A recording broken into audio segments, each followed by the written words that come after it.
Hi all, welcome to my channel. இன்றைக்கு முருங்கை powder recipe பண்ணலாம்.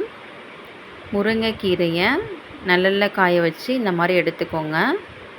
தேவையான பொருள் உளுந்து, பச்சைக்கடலை பருப்பு, வரமிளகாய், பூண்டு, புளி, தனியா, மிளகு, சீரகம், இவ்வளோதான்.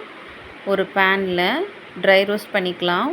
உளுந்தையும் பச்சைக்கடலை பருப்பையும் மிதமான தீயில் வச்சு ட்ரை ரோஸ்ட் பண்ணி எடுத்துக்கோங்க.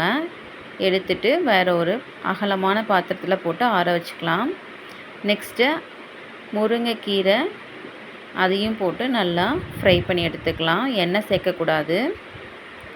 எடுத்ததுக்கப்புறம் அதே பேனில் நல்லெண்ணெய் கொஞ்சம் சேர்த்துட்டு பூண்டு, வரமிளகாய் சேர்த்து நல்லா ஃப்ரை பண்ணதுக்கப்புறம் தனியா பவுடர், சீரக பவுடர், மிளகுத்தூள் சேர்த்துட்டு நல்லா ஃப்ரை பண்ணிவிட்டு ஒரு சின்ன நெல்லிக்காய் சைஸ் புளியை சேர்த்து அதையும் நல்லா சூட்டில் ஃப்ரை பண்ணி எடுத்துக்கோங்க. இது எல்லாத்தையுமே ஒரு பவுலில் மாற்றி வச்சுட்டு நல்லா ஆறுனதுக்கப்புறம் ஒரு 10 நிமிஷம் வெயிட் பண்ணால் நல்லா ஆறிடும்.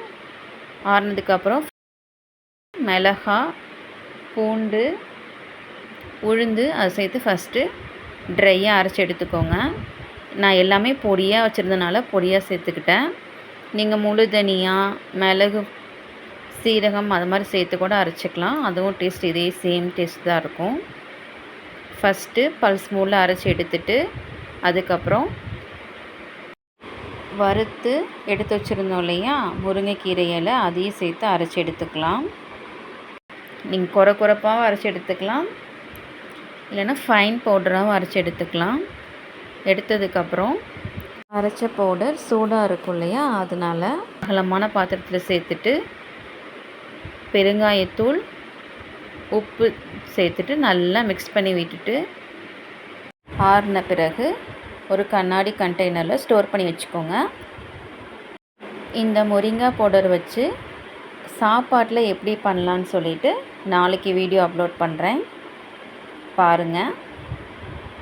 இந்த வீடியோ பிடிச்சிருந்துச்சுன்னா என் சேனல் சப்ஸ்கிரைப் பண்ணிக்கோங்க. தேங்க்யூ.